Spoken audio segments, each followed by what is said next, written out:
प्रभु की पवित्र नाम की महिमा हो। फिर एक बार परमेश्वर ने अवसर दिया है पवित्र वचन के द्वारा आज आप लोग से कुछ बात मैं समझा सकता हूं। परमेश्वर ने इस सुंदर मौका दिया है, मैं परमेश्वर को धन्यवाद करता हूं। आप मेरे साथ पवित्र वचन को खोलें। इब्रानियों की बुक है, उसकी 4 अध्याय, इब्रानियों की बुक है, उसकी 4 अध्याय, लास्ट वचन को हम पढ़ेंगे। इसलिए आओ हम अनुग्रह के सिंहासन के निकट, अनुग्रह की सिंहासन के निकट याव बांधकर चले कि हम पर दया हो, चले कि हम पर दया हो और अनुग्रह पाए जो आवश्यकता के समय हमारी सहायता करे, जो आवश्यकता का समय हमें दया मिले। आज इस वचन में लिखा है, हमारा परमेश्वर इस पवित्र वचन में लिखा है, हमारे जीवन में दया मिलने की आवश्यक है। परमेश्वर की अनुग्रह की जरूरत है। इस अनुग्रह को पाने के लिए, इस दया को पाने के लिए सही समय में हमने परमेश्वर की सिंहासन के निकट हमें जाने की आवश्यक है।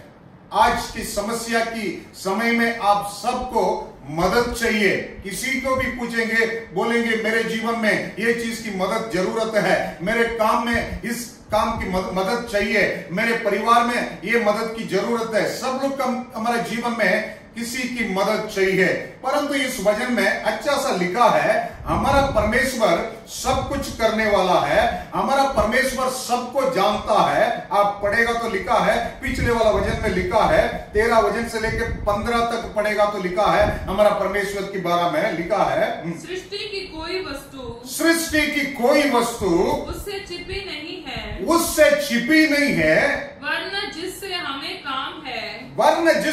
काम है, उसकी आंखें के सामने सब वस्तुएं खुले और प्रकट है। इसलिए जब हमारा ऐसा बड़ा महायाजक है, हमारे लिए एक बड़ा महायाजक है, जो स्वर्गों से होकर गया है, जो स्वर्गों में होकर गया है, अर्थात परमेश्वर का पुत्र यीशु, अर्थात परमेश्वर की पुत्र यीशु, तो आओ हम अपने अंगीकार को दृढ़ता से तामे रहें। इसलिए हमारा ऐसा महायाजक नहीं, जो हमारी निर्बलताओं में हमारे साथ दुखी ना हो सके, वरना यह सब बातों में हमारा परखा तो गया, परंतु तो भी निष्पाप निकला। इसलिए आप आओ, हम अनुग्रह के सिंहासन के निकट याव बांध के चले कि हम पर दया हो और वह अनुग्रह पाए जो आवश्यकता के समय हमारी सहायता करे। आज हमें दया मिलने की आवश्यक है और हमें अनुग्रह पाने की आवश्यक है, ताकि हमारा आवश्यकता के समय हमारा मदद मिले करके इस वचन में लिखा है।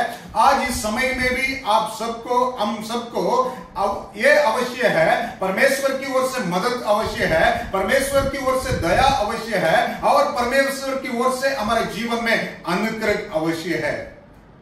क्योंकि हमारा परमेश्वर के पास सब कुछ है, उसको कोई चीज छुपा नहीं रह सकते हैं। संसार में कोई भी वस्तु हो, कोई भी चीज हो, हमारा परमेश्वर के सामने सब कुछ खुला है करके इस पवित्र वचन में प्रकाशित देता है। आज इसलिए आपको, हमको इस परमेश्वर की सिंहासन पर, इस अनुग्रह की सिंहासन के निकट में आने की आवश्यक है, याव बांध के आगे बढ़ने की आवश्यक है, ताकि इस अनुग्रह दया हमारे जीवन में मिल सकते हैं। और एक वचन हम पढ़ेंगे इब्रानियों की बुक में, आप खोल सकते हैं, 12 अध्याय 28 और 29 को हम पढ़ेंगे, 28 और 29 को।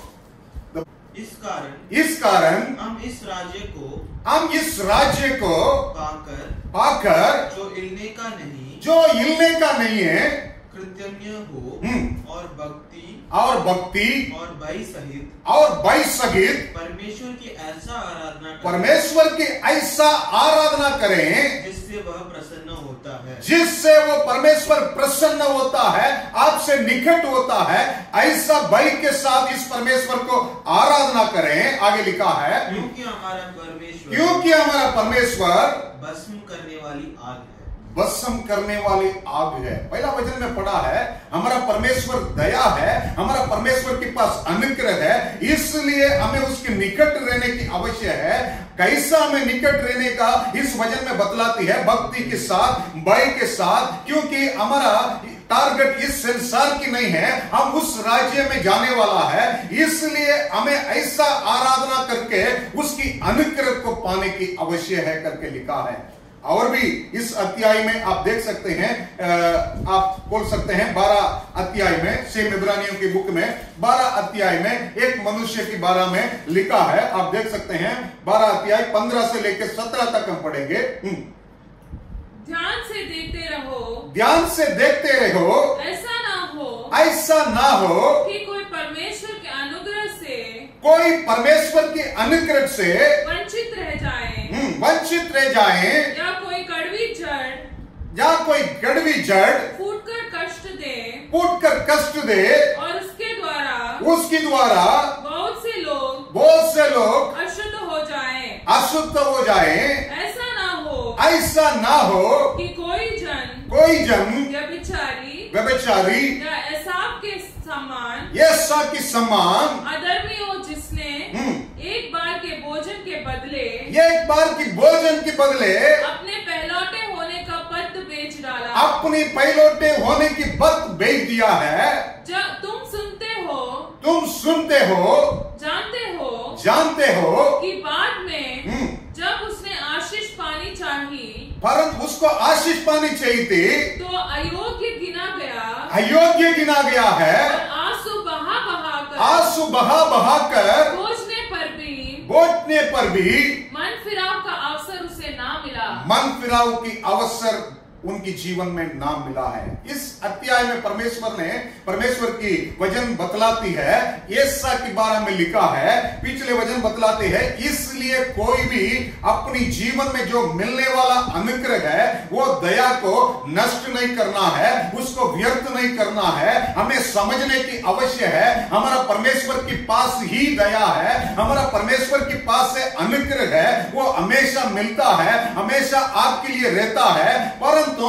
हम उस परमेश्वर के अनुग्रह को पाने के लिए उसकी सिंहासन के निकट जाने की आवश्यक है।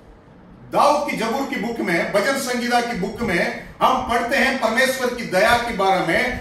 136 भजन संगीता में आप 1 से लेकर पूरा अध्याय पढ़ेगा तो लिखा है परमेश्वर की दया के बारे में लिखा है, परमेश्वर की अनुग्रह हमेशा करके लिखा है। पहला से 3 वचन तक पढ़े, उसमें पहला वचन से 3 वचन तक हम पढ़ेंगे। यहोवा का धन्यवाद करो, यहोवा को धन्यवाद करो, क्योंकि वह भला है और उसकी करुणा सदा की है। उसकी करुणा सदा की है। दूसरा वचन भी पढ़ेंगे, जो ईश्वरों का परमेश्वर है, ईश्वरों का परमेश्वर है, उसका धन्यवाद करो, उस परमेश्वर को धन्यवाद करो, उसकी करुणा सदा की है, उसकी करुणा सदा की है, जो प्रभुओं का प्रभु है, उसका धन्यवाद करो, उसकी धन्यवाद करो, उसकी करुणा सदा की है, उसकी करुणा सदा की है। और भी पढ़ेंगे 26 से लेके 24 से लेके 26 तक भी पढ़ेंगे, लिखा है, और हमको शत्रुओं से छुड़ाया है, हमको शत्रुओं से छुड़ाया है, उसकी करुणा सदा की है, उसकी करुणा सदा की है, वह सब प्राणियों को आहार देता है, उसकी करुणा सदा की है, उसकी करुणा सदा की है। स्वर्ग के परमेश्वर का धन्यवाद करो, स्वर्ग की परमेश्वर का धन्यवाद करो, उसकी करुणा सदा की है, उसकी करुणा सदा की है। पूरा अध्याय आप पढ़ेगा तो लिखा है उसकी करुणा सदा की है। किसी समय भी उसकी करुणा है, वो अच्छा समय हो, बुरा समय हो, अच्छा सिचुएशन हो, खराब सिचुएशन हो, परमेश्वर की दया उस अध्याय में आप पढ़ेगा तो लिखा है हर समय में परमेश्वर की अनुग्रह स्थिर रहता है, सदा तक रहता है। आज आपको हमको समझने की आवश्यक है, इस करुणा को पाने के लिए मैं क्या कर सकता हूं, इस अनुग्रह को मेरे जीवन में पाने के लिए कैसा जीवन बिताने की आवश्यक है, क्योंकि इस परमेश्वर की करुणा से हमारे जीवन में सब कुछ हो सकता है। उसकी करुणा से हमारा जीवन बदल सकता है, उसकी करुणा से हमारा हालत बदल सकता है। इसलिए उसकी दया की मिलने की समय के लिए हमें परमेश्वर की सिंहासन के निकट हियाव बांध के आने की जरूरत है। कभी आपको ये हियाव मिल सकते हैं, कभी आप लोग इस विश्वास के साथ इस कृपा को पाने के लिए, इस अनुग्रह को पाने के लिए जा सकते हैं। कुछ बात को मैं आपके सामने रखने के लिए जाता हूं ताकि आप भी दया पाने के लिए अपने जीवन में आगे बढ़ सके, ताकि इस समस्या के समय में, इस सिचुएशन के बीच में परमेश्वर के अनुग्रह के साथ आप आगे बढ़ सकें। जबूर की बुक में, भजन संगीता में अच्छा सा लिखा है, पूरी अध्याय में लिखा है, परमेश्वर की अनुग्रह सदा तक करके लिखा है। इस अनुग्रह के बिना हमारे जीवन में बदलाव नहीं हो सकता है, हमारे जीवन में चेंजेस नहीं आ सकते हैं। इसलिए इब्रानियों की बुक में पढ़ा है, भय के साथ, भक्ति के साथ हमने आराधना करने की आवश्यक है, हम इस परमेश्वर की खोजने की आवश्यक है, ताकि हमारे जीवन में उसकी ओर से अनुग्रह मिले। पहला हम देखेंगे, याकूब की बुक को खोले, उसकी 3रा अध्याय 14 से लेकर 16 तक हम पढ़ेंगे। पर यदि तुम अपने अपने मन में कड़वी डाह और विरोध रखते हो, तो सत्य के विरोध में घमंड ना करना, और ना तो झूठ बोलना, यह ज्ञान वह नहीं जो ऊपर से उतरता है, वरन संसारिक और शारीरिक और शैतानी है। क्योंकि जहाँ डाह और विरोध होता है, वहाँ बकेड़ा और हर प्रकार का दुष्कर्म भी होता है, दुष्काम भी होता है। इस वचन में लिखा है, हमारा हृदय के अंदर शुद्ध होने की आवश्यक है। अगर हमारा हृदय शुद्ध नहीं है, हम इस परमेश्वर की निकट होकर दया नहीं पा सकते हैं, क्योंकि बाइबल बतलाती है, बिना शुद्ध से हमारा परमेश्वर को कोई देख नहीं सकता है, बिना पवित्रता से इस परमेश्वर की निकट कोई नहीं जा सकते हैं। बाइबल में आप पढ़े हैं, मूसा के बारे में भी देखते हैं, मूसा ने 40 दिन अपने आप को तैयार करके, पवित्र करके सीनाई पहाड़ पर परमेश्वर को दर्शन देखा करके लिखा है, हमारा परमेश्वर पवित्र परमेश्वर है, उसकी सिंहासन की निकट जाके हम अनुग्रह पाने के लिए हमारे हृदय के अंदर शुद्ध होने की आवश्यक है। आज इस दया आपके जीवन में जरूरत है, मेरे जीवन में जरूरत है, परंतु इस दया को हमने तुच्छ समझते हैं, क्योंकि हम अपनी मर्जी के अनुसार हम अपने आप को खराब करके आगे बढ़ते हैं, अपने जीवन को अशुद्ध जीवन बिता के हम इस कृपा को हमारे जीवन से वेस्ट कर देते हैं। इसलिए इस पवित्र वचन में लिखा है, हमें पवित्र होने की आवश्यक है, हमारे हृदय के अंदर शुद्ध होने की आवश्यक है। और भी एक वचन आप पढ़ सकते हैं, उसकी सेम बुक में 4 अध्याय में 8 वचन को भी पढ़ेंगे। परमेश्वर के निकट आओ, परमेश्वर के निकट आओ, तो वह भी तुम्हारे निकट आएगा, वो भी तुम्हारा निकट आएगा। अगर आप उसकी निकट जाएंगे, वो परमेश्वर भी आपके निकट आके आपके ऊपर दया कर सकता है। हे पापियों, अपने हाथ शुद्ध करो, अपने हाथ को शुद्ध करो, और है दुचित्ते लोगों, अपने हृदय को पवित्र करो, अपनी हृदय को पवित्र करो। आगे भी पढ़ेंगे, दुखी हो और शोक करो और रो, तुम्हारी हंसी शोक में और तुम्हारा आनंद उदासी में बदल जाए। प्रभु के सामने दीन बनो, तो वह तुम्हें शिरोमणि बनाएगा। बहुत अच्छा सा लिखा है इस वचन में, परमेश्वर की अनुग्रह पाने के लिए, दया पाने के लिए उस परमेश्वर की निकट हमें जाने की आवश्यक है। उस सिंहासन की निकट हम जाने के लिए हियाव में कभी मिल सकता है, पवित्र होने से मिल सकता है। अगर आपकी हृदय के अंदर पवित्र नहीं है, आपको ये हियाव नहीं मिल सकते हैं परमेश्वर के निकट जाएं, परमेश्वर की ओर से दया पाएं, परमेश्वर से अनुग्रह पाएं। अगर इस काम होने के लिए आपको अपने आप को पवित्र करने की आवश्यक है, हृदय की शुद्ध होने की आवश्यक है। ऐसा के बारे में लिखा है, वापस उस वचन को हम पढ़ेंगे, इब्रानियों की बुक में 12 अध्याय में 15 वचन को हम पढ़ेंगे। लिखा है, ध्यान से देखते रहो, ध्यान से देखते रहो, ऐसा ना हो कि कोई परमेश्वर के अनुग्रह में वंचित रह जाएं, वंचित रह जाएं, या कोई कड़वी जड़ फूट कर कष्ट दे। कड़वी, क्या लिखा है? कड़वी जड़ फूट कर कष्ट दे, फूट के कष्ट दे, और इसके द्वारा बहुत से लोग अशुद्ध हो जाएं। अशुद्ध हो जाए। लिखा है, बहुत अच्छा सा लिखा है, अशुद्ध होने से हम परमेश्वर के निकट नहीं हो सकते हैं। हम इस परमेश्वर से दया नहीं पा सकता है, जो दया आपके लिए सदा के लिए रहता है। अनुग्रह परमेश्वर आपके लिए, मेरे लिए सदा के लिए तैयार करके रखा है। उस अनुग्रह को हम इंसल्ट करके चला जाते हैं, क्योंकि हमारा अंदर अशुद्ध है, हमारा हृदय में शुद्ध नहीं है, हर तरफ से अशुद्ध हमारा हृदय के अंदर से आ जाता है। इसकी वजह से हमें हियाव नहीं है इस अनुग्रह के सिंहासन के निकट जाए। आज आप अपने हाथ को, अपने हृदय को शुद्ध करने की आवश्यक है। कितना भी हम कलाम सुनते हैं, कितना भी वचन पढ़ते हैं, कितना बात को हम देखते हैं, परंतु फिर भी हमारा अंदर शुद्ध करने के लिए ये नहीं है, ताकि अंदर खड़वा की जड़ पकड़ा हुआ है। आज इस जड़ को निकालने की आवश्यक है। इस अशुद्ध काम को हमारा जीवन से निकालने की आवश्यक है, ताकि हम परमेश्वर के निकट जाके अनुग्रह पा सके। और दूसरा एक बात लिखा है, याकूब की बुक है 4 अध्याय, वापस हम पढ़ेंगे, 4 वचन को हम पढ़ेंगे। है व्यभिचारियों, ये व्यभिचारियों, क्या तुम नहीं जानते कि संसार से मित्रता करनी परमेश्वर से बैर करना है? संसार से मित्रता करना परमेश्वर से बैर करते हैं।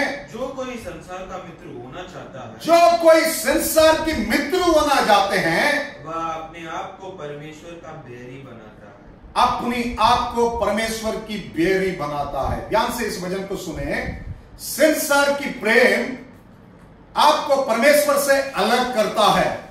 अगर आप परमेश्वर से निकट नहीं जाएंगे, उसकी ओर से अनुग्रह नहीं पा सकते हैं, दया नहीं पा सकते हैं। कौन सा चीज आपको निकट जाने से दूर करता है? इस संसार की प्रेम। आज याद रखें, इस संसार में, इस संसार की वस्तुओं के ऊपर, इस संसार में नाश होने वाले चीज के ऊपर, इस संसार के बुरे काम के ऊपर आपने दोस्त लगा के, आपने दोस्ती बन के लगातार उसके साथ रहते हैं। याद रखें, परमेश्वर से आप बैर करते हैं। मैं नहीं बोलता हूं, इस पवित्र वचन में लिखा है। वापस इस वचन को पढ़ें, ताकि आपकी हृदय के अंदर ये वचन आज बस जाए, आप इसके अनुसार आने वाला दिन में बढ़ सके। पढ़ेंगे उस वचन को। हे व्यभिचारियों, ये व्यभिचारियों, क्या तुम नहीं जानती कि संसार से मित्रता करनी परमेश्वर से बैर करना है? परमेश्वर से बैर करना है। अतः जो कोई संसार का मित्र होना चाहता है, जो कोई संसार की मित्र और दोस्त होना चाहता है, वह अपने आप को परमेश्वर का बैरी बनाता है। वो अपने आप को परमेश्वर की बैरी बनाता है।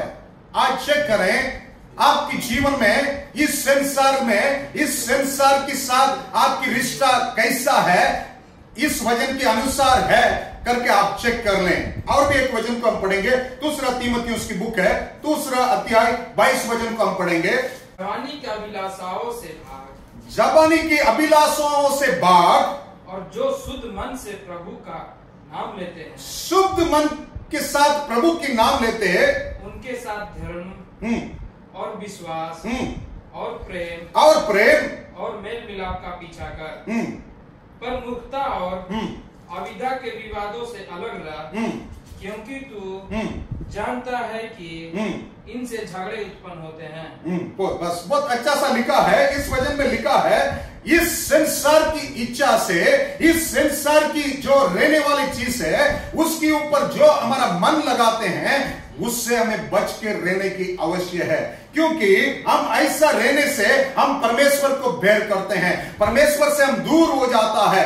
इसलिए हमें करने की आवश्यक है, इस संसार की वस्तुओं के ऊपर, नाश होने वाले के ऊपर कितना वक्त हम लगाते हैं, कितना टाइम हमारा सुंदर समय जो परमेश्वर ने दिया है, जो आपकी जीवन, मेरे जीवन परमेश्वर के हाथों में है, उस परमेश्वर की जो सुंदर वक्त को खराब करके, नष्ट करके इस संसार की प्यार में हम चला जाते हैं। आज आपको, हमको परमेश्वर की ओर से दया पाने के लिए, उसकी ओर से अनुग्रह पाने के लिए, इस संसार की चीजों से, इस संसार की वस्तुओं के ऊपर से आपकी मन कितना लगाया है, कितना आप वक्त निकालते हैं, उससे बच के परमेश्वर के लिए वक्त निकालें। परमेश्वर के साथ, परमेश्वर के निकट कौन सा चीज आपको परमेश्वर से निकट ले सकता है? प्रार्थना परमेश्वर के निकट आपको ले सकता है। पवित्र वचन को पढ़ना परमेश्वर के निकट हो सकता है, और पवित्र वचन के अनुसार जीवन बिताने की वजह से परमेश्वर के निकट आप रह सकते हैं, और पवित्र बात करने से आप परमेश्वर के निकट हो सकता है। इस चीज के ऊपर ध्यान दें, इस संसार के ऊपर नहीं है, क्योंकि बाइबल बतलाती है इस संसार एक दिन नाश होने वाला है। कुलोसियों की बुक में अच्छा सा लिखा है, 3 अध्याय 1 और 2 वचन को हम पढ़ेंगे। कुलोसियों की बुक के 3 अध्याय 1 और 2 वचन को हम पढ़ेंगे। जब तुम मसीह के साथ जिलाए गए, आप तो मसीह के साथ जिलाए गए हैं। मसीह के लिए मसीह ने आपको अलग किया है, तो स्वर्गीय वस्तुओं की खोज में रहो। इसलिए स्वर्गीय वस्तुओं की खोज में रहो, जहाँ मसीह विद्यमान है, जहाँ मसीह सिंहासन बैठ के रहता है, और परमेश्वर की दाहिनी ओर बैठा है। परमेश्वर की दाहिनी ओर बैठा है। पृथ्वी पर की नहीं, पृथ्वी पर की नहीं है, परंतु स्वर्गीय वस्तुओं पर ध्यान लगाओ। परंतु स्वर्गीय वस्तुओं पर ध्यान लगाएं, क्योंकि तुम तो मर गए, और क्योंकि तुम तो मर गए हैं, और तुम्हारा जीवन मसीह के साथ परमेश्वर में छिपा हुआ है। परमेश्वर में छिपा हुआ है। आज याद रखें, आपकी जीवन मसीह के साथ छिपा होने की आवश्य है। इसकी वजह से आपके जीवन में परमेश्वर से अनुग्रह मिल सकता है, दया मिल सकता है। बार बार आपको याद करने की आवश्य है, मैं इस संसार की नहीं है, मेरा ड्रेसिंग इस संसार की तरह नहीं है, मेरा हेयर स्टाइल इस संसार की तरह नहीं है, मेरा काम इस संसार की नहीं है, मेरा चाल चलन इस संसार की नहीं है, क्योंकि मुझे मालूम है मेरा मकसद परमेश्वर की राज है, मेरा जीवन यीशु के साथ है, उसके साथ जुड़ गए हैं। इसलिए इस संसार की चीज की तरह नहीं है, ये हमारा अंदर होने की आवश्य है, ये अर्पण होने की आवश्य है। ये अर्पण से हम प्रभु के साथ निकट रह सकते हैं, उसकी सिंहासन के निकट जाने के लिए याव मिल सकते हैं। उसकी वजह से आपके जीवन में अनुग्रह मिल सकता है, उसकी वजह से आपके जीवन में परमेश्वर की ओर से जो दया सदा तक रहता है, वो अनुग्रह आप पा सकते हैं, वो दया आपके जीवन में पा सकते हैं। उस दया ही आपको हर परेशान से, हर तकलीफ से, हर दुख से, हर आने वाला विपत्तियों से आपको बचाने की ताकत देने वाला अनुग्रह आपके जीवन में मिल सकता है। इसको पाने के लिए इस संसार की वस्तुओं पर नहीं है। आज याद रखें, संसार की वस्तुओं पर कितना टाइम आप लगाते हैं, परमेश्वर की जो कामों पर कितना टाइम लगाते हैं। अपने आप को जांचें। आपको अनुग्रह चाहिए, अगर आपको जो दया परमेश्वर ने बना के रखा है उसको आप व्यर्थ नहीं करना है। इस वचन के ऊपर ध्यान दें, ताकि परमेश्वर आपके जीवन में बहुतायत से आशीष दे सके।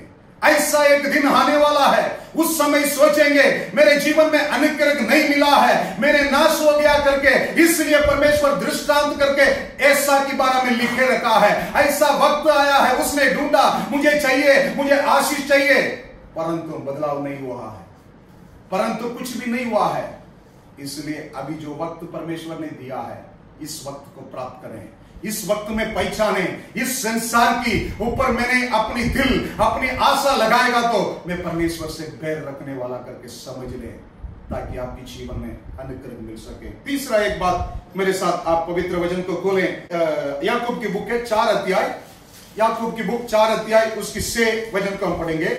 वह तो और भी अनुग्रह देता है, वो परमेश्वर और भी अनुग्रह देता है। इस कारण यह लिखा है, इस कारण यह लिखा है, परमेश्वर अभिमानियों का विरोध करता है, परमेश्वर अभिमानियों को विरोध करता है, वह दीनों पर अनुग्रह करता है, दीनों पर अनुग्रह करता है। तीसरा चीज इस वचन में लिखा है, आप दीनों में रहने की आवश्यक है, ताकि आपके जीवन में अनुग्रह मिल सकते हैं। बहुत अच्छा सा लिखा है उस वचन में, परमेश्वर ने अच्छा सा समझाना जाता है।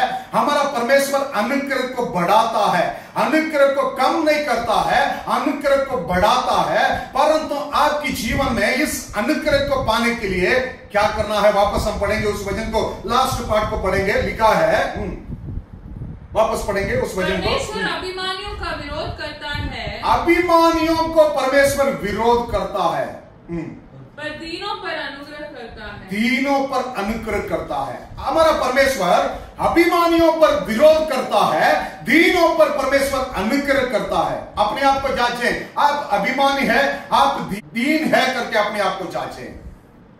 और भी एक वचन पढ़ेंगे, लिखा है रोमियों की बुक है 3 अध्याय 23 से लेके 27 तक हम पढ़ेंगे। लिखा है परंतु उसके अनुग्रह से, परंतु उसकी अनुग्रह से, उस छुटकारे के द्वारा जो मसीह यीशु में है, मसीह यीशु में है, सेंत में धर्मी ठहराए जाते हैं।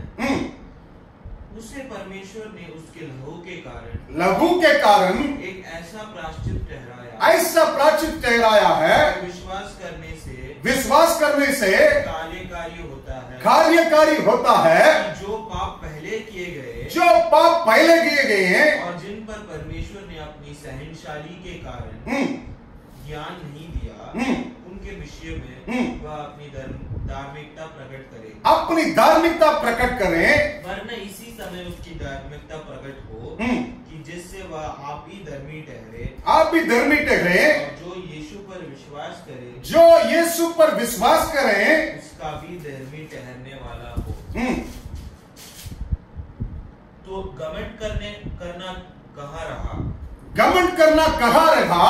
उसकी तो जगह ही नहीं, उसको तो जगह ही नहीं है। कौन सी व्यवस्था के कारण से? कौन सी व्यवस्था के कारण से है? क्या कर्मों की व्यवस्था से? नहीं, वरना विश्वास की व्यवस्था के कारण। इसीलिए हम इस परिणाम पर पहुंचते हैं कि मनुष्य व्यवस्था के कामों से अलग ही विश्वास के द्वारा धर्मी ठहरता है। बस बहुत अच्छा सा लिखा है। इस वचन में भी परमेश्वर की जो दास ने लिखा है, इस वचन में भी बोल रहा है हमारा घमंड करना कोई भी फायदा नहीं है, लाभित नहीं है करके लिखा है। हमें इस घमंड के द्वारा हमारे जीवन में कोई अनुग्रह को हम पा नहीं सकते हैं, परमेश्वर की ओर से दया नहीं मिल सकते हैं। इसलिए हमें घमंड हमारे जीवन से दूर होने की आवश्यक है। अगर परमेश्वर की निकट रहने के लिए, परमेश्वर की अनुग्रह पाने के लिए अगर हम घमंड करेंगे, अपनी बारे में घमंड, हमारा दान दौलत की बारे में घमंड, हमारा जो ड्रेस की बारे में घमंड, हमारे पास जो कुछ रहता है उसकी बारे में घमंड, ये घमंड रहने से हम परमेश्वर के निकट नहीं जा सकते हैं, अनुग्रह नहीं पा सकते हैं। इसलिए वापस उस वचन को आप और एक वचन को भी हम पढ़ सकते हैं। पहला पत्रस की बुक में 5वां अध्याय 5 वचन में अच्छा सा लिखा है, आप पढ़ेंगे। पहला पत्रस की बुक के 5वां अध्याय 5 वचन को हम पढ़ेंगे। इसी प्रकार नवयुगों तुम भी प्राचीनों के अधीन रहो, वरना तुम सबके सब एक दूसरे की सेवा के लिए दीनता से कमर बांधे रहो, क्योंकि परमेश्वर अभिमानियों का विरोध करता है, अभिमानियों का हमारा परमेश्वर विरोध करता है, परंतु दीनों पर अनुग्रह करता है। बहुत अच्छा सा लिखा है, दीनों पर परमेश्वर अनुग्रह करता है। अपने आप को आज जांचें। आप घमंड करने वाले हैं, आप अगर दीनों पे रहने वाले हैं, आप अपने आप को जांचें। इस वचन के अनुसार परमेश्वर कहता है दीनों पर परमेश्वर अनुग्रह करता है, दया करता है।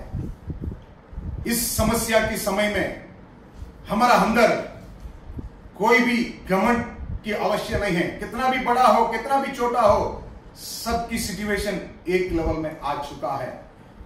इसलिए पवित्र वचन में पहला से लिखा गया है, कितना सालों से लिखा गया है, हमें घमंड रहने की आवश्यक नहीं है। हमारा घमंड केवल प्रभु यीशु मसीह है।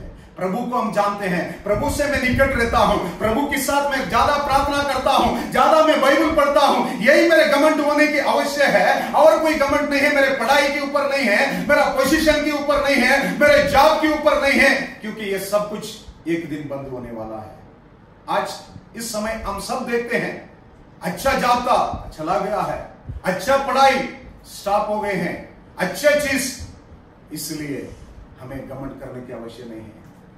हमें बहुत परमेश्वर की जो वचन में लिखा है उसके अनुसार, उसकी अनुग्रह के लिए हर दिन हम इंतजार करना है। परमेश्वर आपने दया रखा है, मेरे जीवन में आपकी दया के बिना मैं कुछ नहीं कर सकता है। आज याद रखें, आपकी सोच, आपकी प्लानिंग कुछ भी पूरा नहीं हो सकता है। अगर परमेश्वर की दया आपके ऊपर है, सब कुछ पूरा हो सकता है। इसलिए 136 भजन संगीता में हर बात को लिखा है, परमेश्वर की दया, इसलिए इसको स्तुति करो इस परमेश्वर को, ताकि उसकी अनुग्रह सदा तक है। इस परमेश्वर को यह काम किया है, इसलिए स्तुति करो। इसलिए आज का दिन हम बोले, परमेश्वर अभी तक मुझे रखा है, अभी तक मुझे बचाया है, अभी तक परमेश्वर ने किया है, इसलिए धन्यवाद करें। उसकी सदा आपके जीवन में सदा तक रह सकता है। आप उस अनुग्रह को आपके जीवन में पा सकते हैं। अंत में और एक बात को मैं आपके सामने रखने के लिए जाता हूं। सेम बुक को आप पढ़ेंगे, आगे हम पढ़ेंगे। इब्रानियों की बुक है, उसकी 13 अध्याय, इब्रानियों की बुक है, उसकी 13 अध्याय 8 और 9 वचन को हम पढ़ेंगे। यीशु मसीह कल और आज और युगानुयुग एक सा है। नाना प्रकार के विचित्र उपदेशों से ना भरमाए जाओ, क्योंकि मन का अनुग्रह से दृढ़ रहना भला है, ना कि उन खाने की वस्तुओं से नित से काम रखने वालों को कुछ लाभ ना हुआ। बस बहुत अच्छा सा लिखा है, 8 वचन लिखा है, इसके पिछले वचन भी पढ़ेंगे। लिखा है हमारा परमेश्वर कभी भी नहीं बदलता है। लिखा है, पढ़ेंगे। यीशु मसीह कल और आज और युगानुयुग एक सा है। युगायुग तक एक सा परमेश्वर है। इसलिए लिखा है हमने इस भोजन की वस्तुओं के ऊपर, उसके ऊपर मन लगा के अपनी मर्जी के अनुसार नहीं चलना है, बल्कि हमारे जीवन में लिखा है हमने परमेश्वर की कृपा हमारा हृदय के अंदर स्तर होने के लिए, हमारे हृदय के अंदर मजबूत होने के लिए हमें आगे बढ़ने की आवश्यक है। जैसा हम उस वचन में पढ़े इब्रानियों की बुक में, वापस उस वचन को हम पढ़ेंगे। 12 अध्याय हम उसकी 16-17 को वापस हम पढ़ेंगे।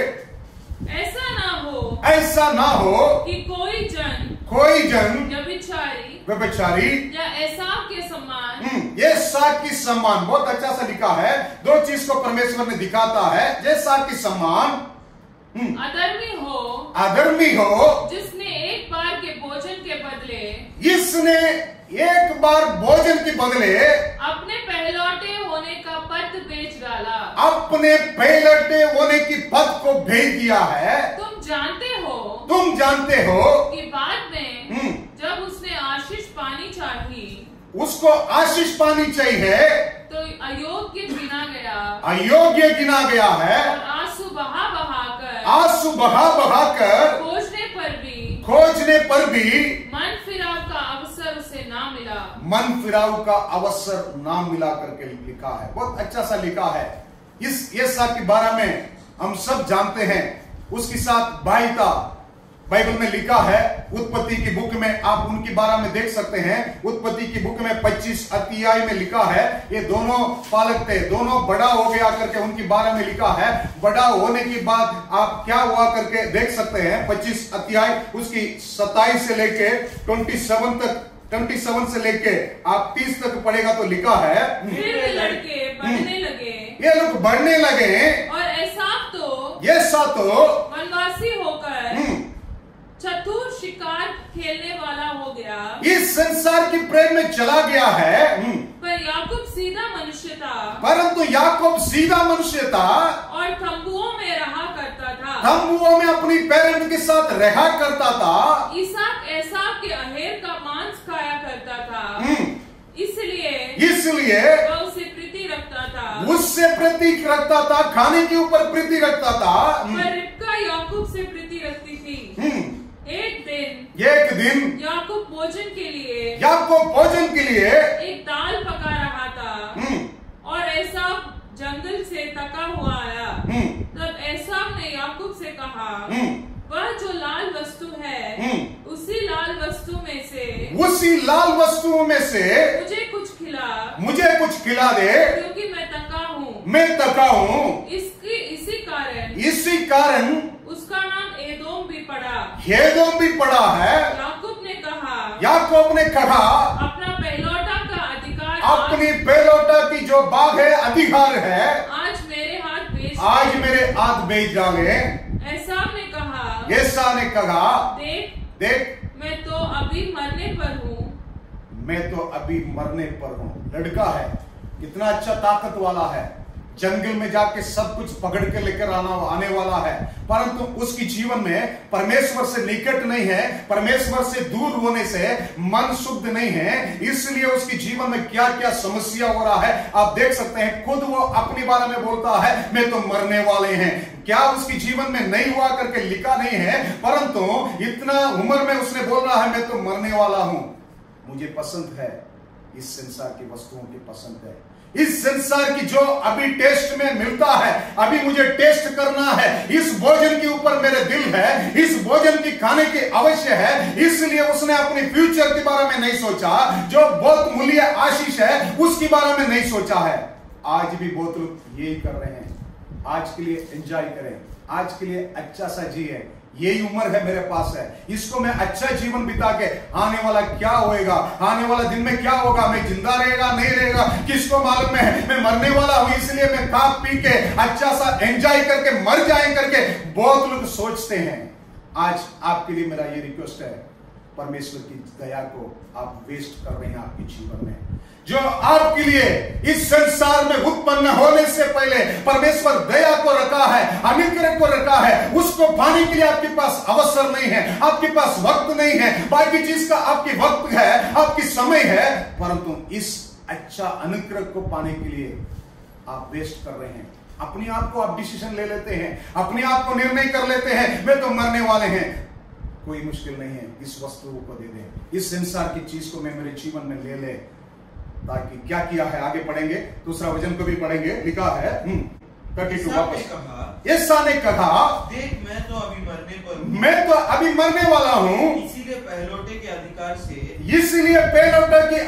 से मेरा क्या लाभ होगा, मेरा क्या लाभ होगा। बहुत लोग आज दिल के अंदर भी क्वेश्चन होगा, मसीह के पीछे जाने से मुझे क्या लाभ होगा, प्रार्थना करने से मुझे क्या लाभ होगा, ज्यादा बाइबल पढ़ने से मुझे क्या लाभ होगा। याद रखें, आगे पढ़ेंगे इस वचन को।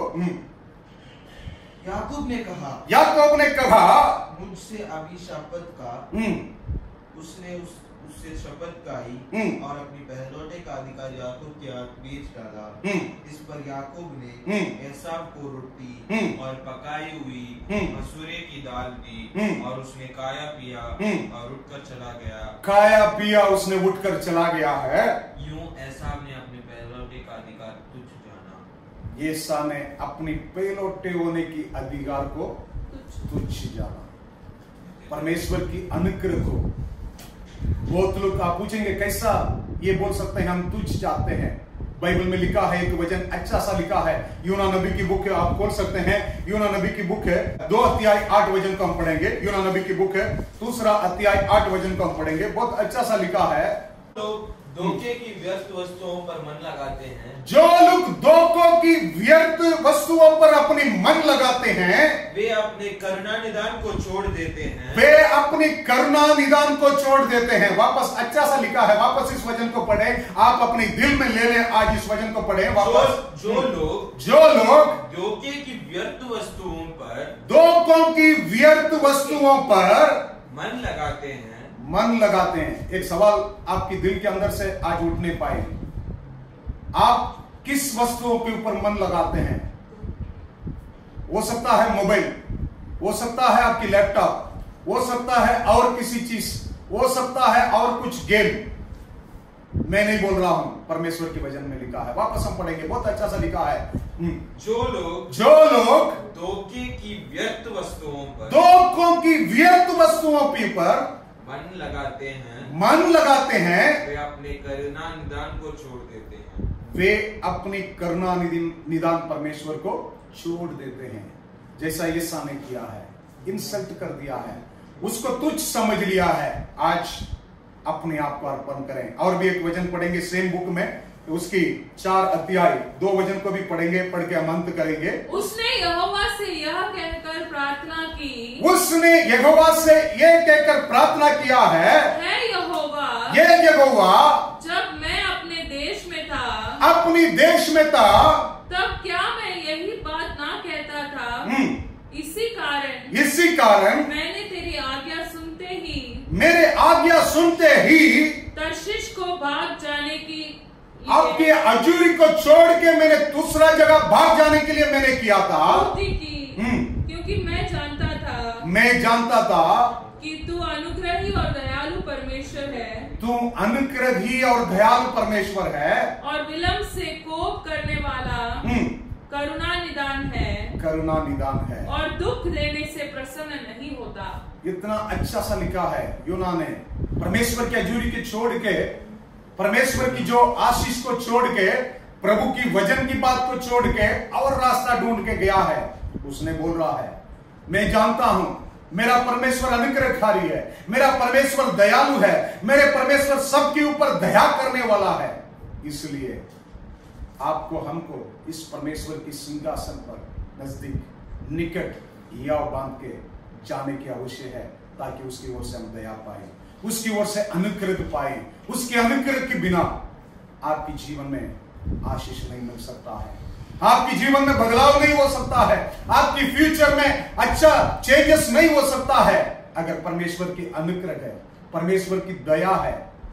इसको आप पाएंगे, इस अनुग्रह को पाएंगे। कितना भी समस्या हो, कितना भी बड़ा मुश्किल हो, आप आगे विजय पाएंगे, क्योंकि परमेश्वर के अनुग्रह आपके साथ है। इस वचन के अनुसार आगे बढ़ने के लिए अर्पण करें। मैं विश्वास के साथ कहता हूं परमेश्वर की दया सदा तक हमारे जीवन में रहते हैं। God bless you.